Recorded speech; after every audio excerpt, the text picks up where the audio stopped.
Under arrest for armed robbery. It's a story we first told you about earlier this week. Cape police say a teen robbed another child at gunpoint for an electric scooter near a home in Northeast Cape Coral. Thanks for joining us tonight. I'm Annette Montgomery. And I'm Haley Zarconi. It didn't end there. Officers say he was also involved in another scene with a gun at Burton Park. And that's where we find Wake News reporter Valentina LaFranca.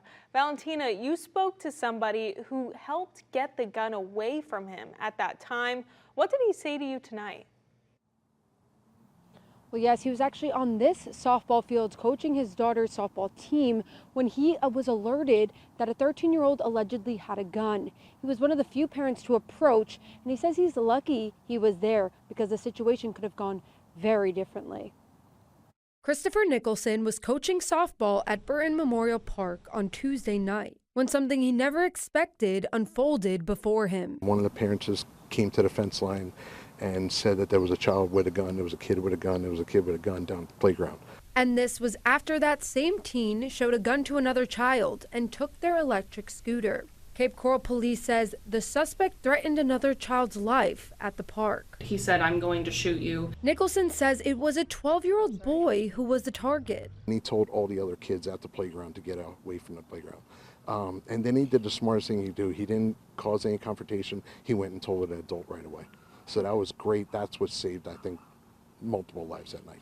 But Nicholson and others there that night are heroes too. And he was pretty much from me to you as far as how close we were. And at that point in time, he took his hand and went straight for his waistband and went to draw what I could assume at that point in time was him drawing the firearm. As soon as he lifted his shirt, I saw the firearm and I recognized it as not a BB gun. It was it was a real firearm. In fact, I own the same model and everything, so I identified it right away. At that point in time, I safely reached over, blocked his arm, and safely removed the firearm off his side. Cape Coral police arrested the teen, and he was taken to the Juvenile Assessment Center. But digging deeper, court records show this is not his first arrest. It's the 5th. One mom says he clearly needs help. So they're going to put him in a jail where he's not going to get the proper help that he needs. Then eventually they're going to release him, and then it's going to happen again.